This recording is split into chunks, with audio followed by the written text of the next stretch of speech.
പാട്ടിന്റെ ഈ പുതുപുത്തൻ മത്സരവേദിയിലേക്ക് ഇനി പാടാനെത്തുന്നത് ആരാന്ന് നമുക്ക് നോക്കാം. ഇനി ആരാ വരുന്നേ ചലഞ്ച് ചെയ്തുകൊണ്ട് 5 താരങ്ങളിൽ ഒരാളാവാൻ? ജ്യോതിഷ പോരുന്നോ? കുറച്ച് പാട്ടുകൂടെ കഴിഞ്ഞിട്ട് കുറച്ച് പാട്ട് കൂടി കഴിഞ്ഞിട്ടാ ഞാൻ വരാം. Yes come on. ഹിദിയ. അതെ, വീട്ടിക്ക് കുട്ടി. Thank you. നല്ല ധൈര്യമുണ്ട് അല്ലേ? ഓക്കെ, നല്ല സുന്ദരി കുട്ടിയായിട്ടുണ്ട്. നല്ല കോസ്റ്റ്യൂം. Thank you. പാട്ടൊക്കെ സെലക്ട് ചെയ്തോ? നല്ലോണം പ്രാക്ടീസ് ചെയ്തോ? ആണോ? ആരാ ഈ 5 താരങ്ങളിൽ ഒരാളാവാൻ വേണ്ടിയിട്ടുള്ള പാട്ട് സെലക്ട് ചെയ്തത്? ഉമ്മയാണ്. ഉമ്മ പ്രാക്ടീസ് ഒക്കെ ചെയ്യിപ്പിച്ച് തന്നോ? ആണോ? കുറേ പ്രാക്ടീസ് ചെയ്തോ ഈ പാട്ട്? ചെയ്തുണ്ട്. ആണോ? ഹിദിയ, യെസ് മാം. പാട്ട് നന്നായി പഠിച്ചു എന്ന് പറഞ്ഞു. ഇനി കേട്ട് നോക്കട്ടെ നമ്മൾ എങ്ങനെയുണ്ടെന്ന്. Okay ma'am. നന്നായി പാടൂലേ? പാടാം. നന്നായി പാടും കേട്ടോ. ഓക്കെ. ഓക്കെ. ഹിദിയ, ഏത് പാട്ടാ പാടുന്നേ? വിശക്കും ഫക്കീറിന്റെ പറഞ്ഞൊരു. ഓക്കെ, മെലഡി ആണോ? Melody song. മെലഡി സോങ് ആണ് അല്ലേ? അപ്പൊ എന്തായാലും നല്ലോണം പാടുക. ഓക്കെ.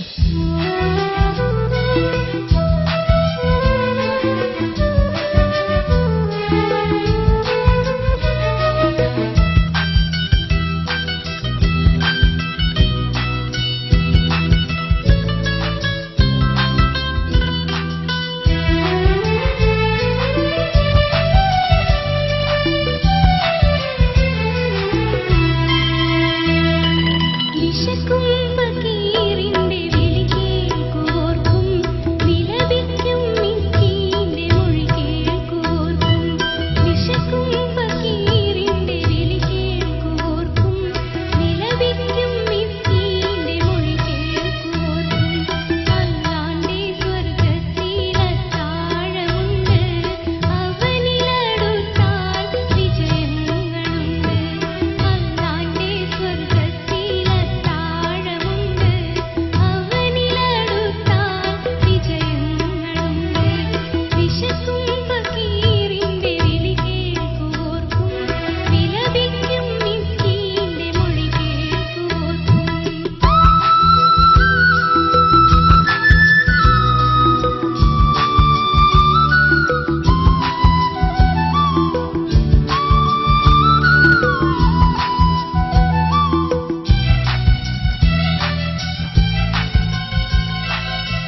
കിട്ടി?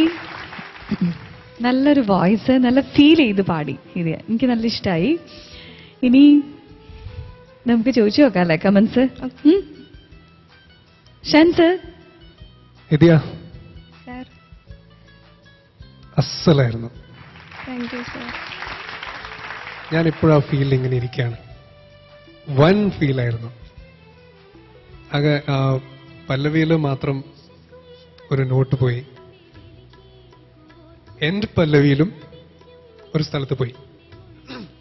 ഇതിന്റെ കുഴപ്പം എന്താണെന്നറിയാം ഹിദിയ, മോൾ ഇത്രയും നന്നായിട്ട് അനുപല്ലവിയും ചരണവും ഒക്കെ പാടി ഈ എൻഡ് പല്ലവിയിലെത്തിയിട്ട് ആ ഒരു നോട്ട് തെറ്റുമ്പോഴുണ്ടല്ലോ, പെട്ടെന്ന് അത് മാത്രമേ മനസ്സിലുണ്ടാവുള്ളൂ. അത്ര നേരം നന്നായിട്ട് പാടിയതൊക്കെ അങ്ങ് പോവും മനസ്സിൽ നിന്ന്.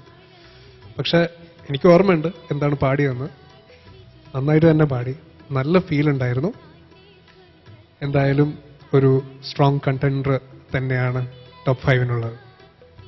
All the best. Thank you sir. Thank you Shan sir. Sibila ma'am. നന്നായി പാടി. ഈ ഷാൻ പറഞ്ഞ പോലെ തന്നെ പല്ലവിയിലെ ഒരു ലൈൻസ്, അതുപോലെ ചരണത്തിലെ ഒരു ലൈൻസ്, അങ്ങനെ 1-2 സ്ഥലത്ത് മാത്രമേ ആ ചെറിയൊരു പ്രശ്നം ഉണ്ടായിട്ടുള്ളൂ. മറ്റതൊക്കെ ക്ലീൻ ആയിട്ട് പാടി. നല്ല ശബ്ദം, നല്ല ഫീൽ, നല്ല വരികൾ, അതൊക്കെ കൂടെ എല്ലാം നന്നായിരുന്നു. ഓക്കെ മോളെ, all the best. Thank U Sibila ma'am. Faisal sir. മോളെ നല്ലൊരു മെസ്സേജ് ഉള്ള പാട്ടാണ്. രഹന പാടിയതാണിത്, ബാപ്പു വെള്ളിപറമ്പര രചനയിൽ. നല്ല മെസ്സേജ് എന്ന് പറഞ്ഞാൽ ഞാൻ നേരത്തെ മുമ്പൊക്കെ പറഞ്ഞിട്ടുണ്ട് പാട്ടിൻ്റെ ഒരു എന്താ പറയുക കമ്മ്യൂണിക്കേഷനെ കുറിച്ച്. വിശക്കും ഫക്കീർ, നമ്മുടെ പട്ടിണി കിടക്കുന്ന ദരിദ്രന്മാർക്ക്, വിലപിക്കുന്ന മിസ്കീന്, സങ്കടങ്ങൾ പറയുന്ന പാവങ്ങൾക്ക്, യത്തീമിനെ അനാഥകളെ സംരക്ഷിക്കുന്നവന്, അതേപോലെ പിന്നെ വിയർപ്പറിഞ്ഞ് കൂലി കൊടുക്കുന്നവന്. ഇപ്പൊ ചൂഷണങ്ങളുടെ ഒരു കാലഘട്ടമാണ് നമ്മുടെ നാട്ടിൽ. അധ്വാനിക്കുന്നവന് മതിയായ കൂലി കൊടുക്കാത്ത ഒരു ഘട്ടം. അയൽവാസി പട്ടിണി കിടക്കുന്നോ നമുക്കറിയില്ല. അപ്പോൾ അയൽവാസിയുടെ പട്ടിണി അറിഞ്ഞുകൊണ്ട് സഹായിക്കുന്നവർ, ഇങ്ങനെയുള്ള എല്ലാവരെയും സഹായിക്കുന്നവന് നാളെ സ്വർഗത്തിൽ അത്താഴമുണ്ടെന്നാണ് പറയുന്നത്. അഗതികളെയും അനാഥകളെയും സംരക്ഷിക്കുന്നവനേക്കാൾ കേമനായി മറ്റാരുണ്ട് എന്ന് ദൈവം നമ്മോട് ചോദിക്കുന്നുണ്ട്. അനാഥകളെ സംരക്ഷിക്കുന്നവനും ഞാനും തമ്മിൽ സ്വർഗത്തിൽ ഇങ്ങനെ 2 വിരൽ പോലെ അടുത്തിരിക്കുന്നു പറയുന്നുണ്ട്. ഇങ്ങനെ ഒരുപാട് ദാനധർമ്മങ്ങളെക്കുറിച്ച്, സമൂഹത്തിലെ കഷ്ടപ്പാടുകളെക്കുറിച്ച് ജനങ്ങളെ ബോധവൽക്കരിക്കുന്ന മനോഹരമായ ഒരു ഗാനമാണിത്. വളരെ ക്ലീനായിട്ട് ഈ മെസ്സേജ് പാസ് ചെയ്യുന്നുള്ളതാണ് ഈ പാട്ടിൻ്റെ. ഈ മോളുടെ ശബ്ദത്തിൻ്റെ ക്ലാരിറ്റി ഒക്കെ വളരെ കൃത്യമായിട്ട് തന്നെ ഈ മെസ്സേജ് നമുക്ക് മനസ്സിലാവും. അതാണ് ഷാൻ പറഞ്ഞ ഞാൻ ഇപ്പോഴാ ഫീലിലാണെന്ന് പറഞ്ഞത്. നന്നായിട്ട് മോളെ പാടിയിട്ടുണ്ട്. അങ്ങനെ ഈ ഒരർത്ഥത്തിൽ മോള് ഒരു നല്ല ഗായികയാണെന്ന് ഈ പാട്ടിലൂടെ ഞങ്ങളുടെയൊക്കെ മുമ്പിലും ഇവരുടെ മുമ്പിലും തെളിയിച്ചിരിക്കുക. ഇപ്പോൾ വലിയൊരു പ്രശ്നം എന്താ ചോദിച്ചാൽ ജഡ്ജസിന്റെ മുമ്പിലും പ്രേക്ഷകരുടെ മുമ്പിലും അല്ല, ഇവരുടെ മുമ്പിലും തെളിയിക്കണമെന്നാ. അതും തെളിയിച്ചിട്ടുണ്ടെന്നാണ് എനിക്ക് തോന്നുന്നത് കേട്ടോ. Okay, thank you Faisal sir. Hidiya, നല്ല കമന്റ്സ് ഒക്കെ കേട്ടത് അല്ലേ? നല്ല എന്താ പറയാ, ആ ഒരു ഫീലില് ഇപ്പോഴും നമുക്ക് നിൽക്കാൻ പറ്റുന്നുണ്ട്. നല്ലൊരു മെസ്സേജ് ഉള്ള ഒരു സോങ്, നല്ല ഫീൽ ചെയ്ത് മോള് പാടി, നല്ല കമന്റ്സ് കേട്ടു. ഇനി നല്ല മാർക്കിന് വേണ്ടി നമുക്ക് ചോദിച്ചേക്കാം. Faisal sir. 25.5. Thank you sir. Out of 30 25.5 marks ആണ് ഫൈസൽ സാർ നൽകിയിരിക്കുന്നത്. സിബില മാം. ഹിദിയക്ക് 26. Out of 30 26 marks. Thank you ma'am. Shan sir. 25.5. Thank you sir. Out of 30 25.5 marks.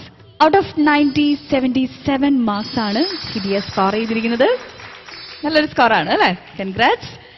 അപ്പോൾ പറഞ്ഞ പോലെ ഇനിയും നല്ലോണം പാടുക, പ്രാക്ടീസ് ചെയ്യുക.